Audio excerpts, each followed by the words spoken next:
പിതാവിൻ്റെയും പുത്രൻ്റെയും പരിശുദ്ധാത്മാവിന്റെ നാമത്തിൽ ആമേൻ.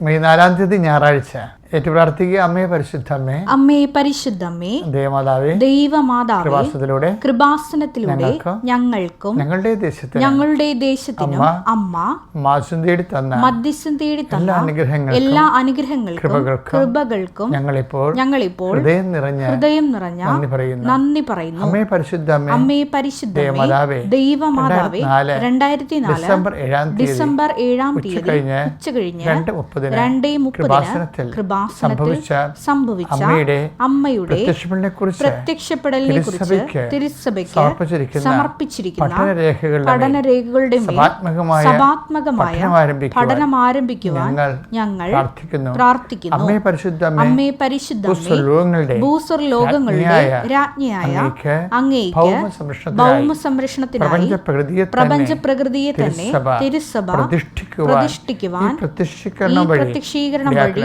ഇടയാക്കണമേ. പരിശുദ്ധമ്മേ, ജപമാല മാതാവേ, സകല കൃപാസനം പ്രാർത്ഥനകളോടും ചേർത്ത് ഞങ്ങളിപ്പോൾ പ്രാർത്ഥിക്കുന്ന ഈ കുടുംബത്തിന്റെ പ്രത്യേക നിയോഗം മക്കളെ.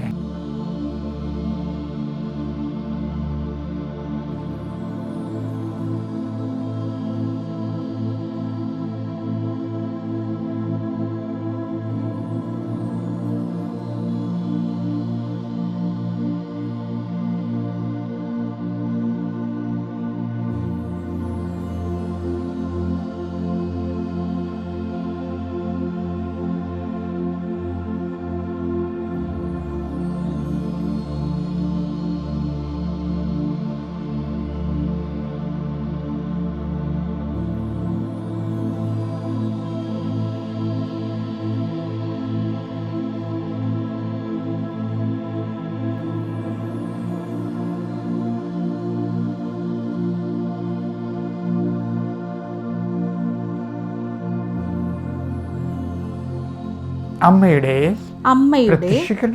പ്രത്യക്ഷീകരണത്തിന്റെ ഈ അനുഗ്രഹവേളയിൽ ഞങ്ങൾക്ക് സാധിച്ചു തരുവാൻ കനിയണമേ. ആമേൻ. വിശ്വാസ പ്രമാണം. സർവശക്തനായ പിതാവും ആകാശത്തിന്റെയും ഭൂമിയുടെയും സൃഷ്ടാവുമായ ദൈവത്തിൽ ഞാൻ വിശ്വസിക്കുന്നു. അവിടുത്തെ ഏകപുത്രനും ഞങ്ങളുടെ കർത്താവുമായ ഈശോ മിശിഹായിലും ഞാൻ വിശ്വസിക്കുന്നു. ഈ പുത്രൻ പരിശുദ്ധാത്മാവിനാൽ ഗർഭസ്ഥനായി കന്യകാമറിയത്തിൽ നിന്ന് പിറന്ന് പൊന്തിയോസ് പീലാത്തോസിന്റെ കാലത്ത് പീഡകൾ സഹിച്ച് കുരിശിൽ തറയ്ക്കപ്പെട്ട് മരിച്ച് അടക്കപ്പെട്ട് പാതാളങ്ങളിൽ ഇറങ്ങി മരിച്ചവരുടെ ഇടയിൽ നിന്ന് 3-ാം നാൾ ഉയർത്ത് സ്വർഗത്തിലേക്ക് എഴുന്നള്ളി സർവശക്തിയുള്ള പിതാവായ ദൈവത്തിന്റെ വലതുഭാഗത്തിരിക്കുന്നു. അവിടെ നിന്ന് ജീവിക്കുന്നവരെയും മരിച്ചവരെയും വിധിക്കുവാൻ വരുമെന്നും ഞാൻ വിശ്വസിക്കുന്നു. പരിശുദ്ധാത്മാവിലും ഞാൻ വിശ്വസിക്കുന്നു. വിശുദ്ധ കത്തോലിക്കാ സഭയിലും പുണ്യവാന്മാരുടെ ഐക്യത്തിലും പാപങ്ങളുടെ മോചനത്തിലും ശരീരത്തിന്റെ ഉയർപ്പിലും നിത്യമായ ജീവിതത്തിലും ഞാൻ വിശ്വസിക്കുന്നു. ആമേൻ. സ്വർഗ്ഗസ്ഥനായ ഞങ്ങളുടെ പിതാവേ, അങ്ങയുടെ നാമം പൂജിതമാകണമേ. അങ്ങയുടെ രാജ്യം വരണമേ. അങ്ങയുടെ തിരുമനസ് സ്വർഗത്തിലെ പോലെ ഭൂമിയിലും ആകണമേ. അന്നു വേണ്ടുന്ന ആഹാരം ഇന്ന് ഞങ്ങൾക്ക് തരണമേ. ഞങ്ങളോട് തെറ്റ് ചെയ്യുന്നവരോട് ഞങ്ങൾ ക്ഷമിക്കുന്നത് പോലെ ഞങ്ങളുടെ തെറ്റുകൾ ഞങ്ങളോടും ക്ഷമിക്കണമേ. ഞങ്ങളെ പ്രലോഭനത്തിൽ ഉൾപ്പെടുത്തരുതേ, തിന്മയിൽ ഞങ്ങൾ രക്ഷിക്കണമേ. ആമേൻ. നന്മ നിറഞ്ഞ മറിയമേ, സ്വസ്തി. കർത്താവ് അങ്ങയുടെ കൂടെ സ്ത്രീകളിൽ അങ്ങ് അനുഗ്രഹിക്കപ്പെട്ടവളാകുന്നു. അങ്ങയുടെ ഉദരത്തിൻ ഫലമായി ഈശോ അനുഗ്രഹിക്കപ്പെട്ടവനാകുന്നു. പരിശുദ്ധ മറിയമേ, തമ്പുരാന്റെ അമ്മേ, പാപികളായ ഞങ്ങൾക്ക് വേണ്ടി ഇപ്പോഴും ഞങ്ങളുടെ മരണസമയത്തും തമ്പുരാനോട് അപേക്ഷിക്കണമേ. ആമേൻ. നിങ്ങൾ ഈ പ്രാർത്ഥന ഷെയർ ചെയ്യണമേ. കാര്യം അതുതന്നെയായിരിക്കും ഇന്നത്തെ നിങ്ങളുടെ ജീവിതത്തിലെ ദൈവാനുഗ്രഹത്തിൻ്റെ ഒരു കാരണം. അപ്പം നിങ്ങൾ മാത്രം കേട്ട് അനുഭവം പ്രാപിക്കാതെ കർത്താവിൻ്റെ വേല മറ്റുള്ളവർക്കും കൂടി കർത്താവിൻ്റെ സുവിശേഷം എത്തിക്കാൻ വേണ്ടി നിങ്ങൾ ശ്രദ്ധിക്കണം. കർത്താവ് നിൻ്റെ ഉന്നതമായ നാമത്തിന് സ്വസ്ഥം ചെയ്യുന്നു. കർത്താവ് നിൻ്റെ വിശുദ്ധ പൗരോഹിത്യത്തെ മഹത്വപ്പെടുത്തണമേ. കർത്താവ് സഭയിലുള്ള സാന്നിധ്യം പ്രകടമാക്കണമേ.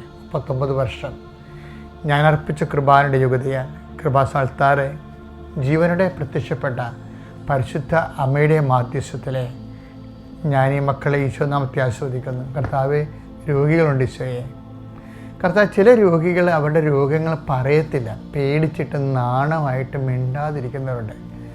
അവർ ചികിത്സക്കും പോകാതിരിക്കുന്നവരുണ്ട് ഈശോയെ പലരും. കർത്താവ്, അതുപോലെ തന്നെ ഈ ഒരു അവസ്ഥയിൽ മാനസിക പീഡകൾ സ്വകാര്യമായി അനുഭവിച്ച് വേദനിക്കുന്നവരുടെ രോഗങ്ങൾ ഈ നിമിഷം കർത്താവിൻ്റെ ഉന്നതമായ നാമത്തിൽ സൗഖ്യം പ്രാപിക്കട്ടെ എന്ന് ഈശോനാമത്തിൽ പ്രാർത്ഥിക്കുന്നു. കർത്താവിൻ്റെ ഉന്നതമായ നാമം സ്തോത്രം ചെയ്യുന്നു. കൃപാസ്ഥാന ജീവനോടെ പ്രത്യക്ഷപ്പെട്ട പരിശുദ്ധ അമ്മയുടെ മാധ്യസ്ഥത്തിലെ ജീവിത ആവശ്യങ്ങളിലെ സംഭ്രമജനകമായ സങ്കടങ്ങൾ അനുഭവിക്കുന്നവരെ, ഇതിൽ ഞങ്ങൾക്ക് മോചനമില്ല, ഞങ്ങൾ ഗതി പിടിക്കത്തില്ല, ഞങ്ങൾ തീർന്നു പോകുമെന്ന് ഓർത്ത് ആശങ്കപ്പെടുന്നവരെ, അവിടെ മേൽ ഇന്ന് സഞ്ചാരി മാതാവ് കൃപാസനത്തിൻ്റെ അമ്മ പരിശുദ്ധ ദേവമാതാവിൻ്റെ പ്രത്യേക സാന്നിധ്യം കൊണ്ടാണ് പ്രാർത്ഥിക്കുന്നത്. യാത്രയിൽ ഇരിക്കുന്നവർ, യാത്രയ്ക്ക് വേണ്ടിയുള്ള അനുതാരികൾ ഒരുക്കിക്കൊണ്ടിരിക്കുന്നവർ, അവിടെയെല്ലാം യാത്ര ശുഭമാകാൻ വേണ്ടി കർത്താവിൻ്റെ നാമത്തിൽ പ്രാർത്ഥിക്കുന്നു. തൊഴിൽ അന്വേഷിക്കുന്നവരെ, ചെയ്തുകൊണ്ടിരിക്കുന്ന തൊഴിൽ നഷ്ടപ്പെടുമെന്നുള്ള ആശങ്കയുള്ളവരെ, അതുപോലെ തന്നെ തൊഴിലിൽ നിന്ന് സസ്പെൻഡായി പോയിട്ടുള്ളവരെ, അതുപോലെ തന്നെ അന്യൻ്റെ കൈവശം ചില സാമ്പത്തിക സ്ഥാപനങ്ങളിൽ പണം കുടുങ്ങിപ്പോയിട്ട് തിരിച്ചു കിട്ടാത്തതിൻ്റെ പേരിൽ ഒന്നും ചെയ്യാൻ പറ്റാതെ നിസ്സഹായമായിട്ട് ഇരിക്കുന്ന ആൾക്കാർ, അവരുടെ ജീവിതത്തിൽ കർത്താവിൻ്റെ ഇടപെടൽ ഉണ്ടാകട്ടെ എന്ന് പ്രാർത്ഥിക്കുന്നു. എൻ്റെ കർത്താവിൻ്റെ ഉന്നതമായ നാമത്തിലെ കുഞ്ഞുങ്ങളെ, അവരുടെ വിദ്യാഭ്യാസം, നീറ്റ് എഴുതുന്നവരെ, ഇന്ന് നീറ്റ് പരീക്ഷയാണ്, ഉടമ്പടി എടുത്തിരിക്കുന്ന അനേകം മക്കൾ നീറ്റ് പരീക്ഷ പങ്കെടുക്കുന്നുണ്ട്. അതുപോലെ ഈ പ്രാർത്ഥനയിൽ പങ്കെടുക്കുന്ന ആൾക്കാരും നീറ്റിലുള്ളവർക്ക് അവരുടെ മെരിറ്റ് കൊണ്ടല്ല, not by merit but by grace, അവരുടെ എല്ലാവിധ അയോഗ്യതകളെ അതിജീവിച്ചുകൊണ്ട് കർത്താവിൻ്റെ ശക്തി അവരിലേക്ക് പ്രവർത്തിക്കുകയും അവർക്ക് ഉന്നതമായ വിദ്യാഭ്യാസത്തിനുള്ള പുതിയ വാതിലുകൾ മാതാവ് തുറന്നു തരികയും ചെയ്യട്ടെ.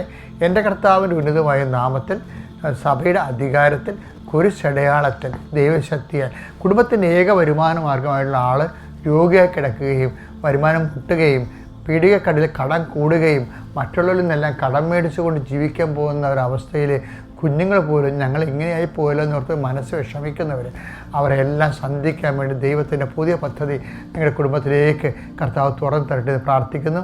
കർത്താവിൻ്റെ ഉന്നതമായ നാമത്തിൽ, സഭയുടെ അധികാരത്തിൽ ദൈവവിളിക്ക് വേണ്ടി ആഗ്രഹിക്കുന്നുണ്ട്.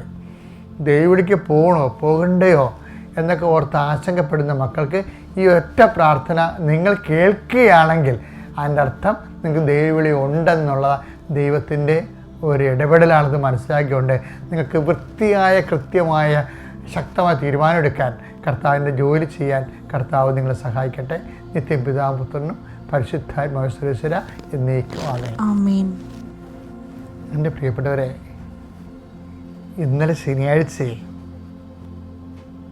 സഭയിലെ 2 മഹാവിശുദ്ധന്മാരുടെ തിരുനാളായിരുന്നു. വിശുദ്ധ യാക്കോബിൻ്റെയും ഫിലിപ്പോസിൻ്റെയും. ഞാനിപ്പോൾ എന്തിനാണ് ഇങ്ങനെ പറയണമെന്നറിയാമോ? ഈ യാക്കോബ് സഭയിലെ സഭാത്മകമായ സാമൂഹ്യ പ്രതിബദ്ധതയുടെ അപ്പോസ്തലനാണ്. യാക്കോബാണ് പറയണത്. അതുപോലെ ഫിലിപ്പോസ് ഏത് കൊലക്കൊമ്പൻ്റെ മേലും ഒരു നിർഭയമായിട്ട് സുവിശേഷം പങ്കുവെക്കാൻ വേണ്ടി അഭിഷേകം പ്രാപിച്ച ഒരു പ്രേക്ഷിതനാണ് ഫിലിപ്പോസ്. ഈ 2 കക്ഷികളെ നമുക്ക് ബൈബിളിൽ നോക്കാം. യാക്കോബ് പറയണമെന്ന് നോക്കിയേ, നിങ്ങൾ വിശന്ന് വരുന്ന ആൾക്കാരോട് അവിടെ ഇരിക്കുക, തീ കായുക എന്നൊക്കെ പറഞ്ഞാൽ മതിയോ എന്ന് ചോദിക്കണില്ലേ? എന്ന് വെച്ച് കഴിഞ്ഞാൽ സുവിശേഷത്തെ അവനവൻ്റെ ആത്മരക്ഷയ്ക്ക് വേണ്ടി ഉപയോഗിച്ച് ഇരുട്ടത്ത് അങ്ങനെ ക്രിസ്ത്യാനിറ്റി അങ്ങനെ വിശ്വാസം പരിപാലിച്ച് പോകാൻ പറ്റത്തില്ല എന്നുള്ള കാർക്കശ്യമായ നിലപാട്, സത്യസന്ധ നിലപാടെടുക്കുന്നത് ആദിമസഭയിലെ യാക്കോബാണ്. യാക്കോബ് 2:15 മുതലേ ഒരു സഹോദരനോ സഹോദരിയോ ആവശ്യത്തിന് വസ്ത്രമോ ഭക്ഷണമോ ഇല്ലാതെ കഴിയുമ്പോൾ നിങ്ങളിൽ ആരെങ്കിലും ശരീരത്തിന് ആവശ്യമായത് അവർക്ക് കൊടുക്കാതെ സമാധാനത്തിൽ പോവുക, തീ കായുക, വിശപ്പടക്കുക എന്നൊക്കെ അവരോട് പറയുന്നെങ്കിൽ, ചുമ്മാ മെയ്യിട്ട് കൊള്ളാത്ത കുറെ സാന്ത്വനവചനങ്ങൾ. അപ്പം അതിൻ്റെ അപ്പോസ്തല കാലത്ത് തന്നെ ഇതുപോലെയുള്ള കാപഠ്യം ഉണ്ടായിരുന്നല്ലേ എൻ്റെ അർത്ഥം. എന്ന് വെച്ച് കഴിഞ്ഞാൽ ഇതിൻ്റെ അകത്ത് വരുന്ന വിഷയത്തിൽ ഇതിനെ ബ്രേക്ക് ചെയ്യണ യാക്കോബാണ്. കാര്യം യാക്കോബ് പറയും, വിശ്വാസം കൊണ്ട് മാത്രം കാര്യമില്ല, വിശ്വാസം പ്രവൃത്തികളാൽ സാധൂകരിക്കപ്പെടണം. Take the word of God. യാക്കോബ് 2:17. പ്രവൃത്തികൾ കൂടാതെയുള്ള വിശ്വാസം, പ്രവൃത്തികൾ കൂടാതെയുള്ള വിശ്വാസം അതിൽ തന്നെ നിർജീവമാണ്. അപ്പോൾ എന്താ, വിശ്വാസത്തിൻ്റെ സജീവ വിശ്വാസമുണ്ട്, നിർജീവ വിശ്വാസമുണ്ട്. അത് ആ വിശ്വാസത്തെ ഇങ്ങനെ കൊണ്ടുവന്ന യാക്കോബാണ്. നമുക്ക് ഒത്തിരി പേരുടെ വിശ്വാസം നിർജീവമാകുന്നതിൻ്റെ കാരണം പ്രവൃത്തികളില്ലാത്തതാണ്. ഉടമ്പടിയിൽ സജീവമായ സാക്ഷ്യം പറഞ്ഞാൽ എങ്ങനെയാണ്? പ്രവൃത്തികൾ മൂലം അതിനെ സജീവമാക്കിയിട്ടാണ്. പ്രവൃത്തികൾ മൂലം നിങ്ങളുടെ ഉടമ്പടിയും നിങ്ങളുടെ വിശ്വാസ ജീവിതം സജീവമാകാൻ പ്രത്യേകം ശ്രദ്ധിക്കുക. പ്രൈസറാണ്. അത്യപൂർവ ദൈവാനുഭവങ്ങൾ ഇനി നിങ്ങൾക്കും സ്വന്തം. ഈ യൂട്യൂബ് ചാനൽ ഇതുവരെ സബ്സ്ക്രൈബ് ചെയ്തിട്ടില്ലെങ്കിൽ ഇപ്പോൾ തന്നെ സബ്സ്ക്രൈബ് ചെയ്യുക. ഈ വീഡിയോ ഇപ്പോൾ തന്നെ നിങ്ങളുടെ സുഹൃത്തുക്കൾക്ക് ഷെയർ ചെയ്തുകൊണ്ട് കർത്താവിൻ്റെ പ്രേക്ഷിതരാകുക.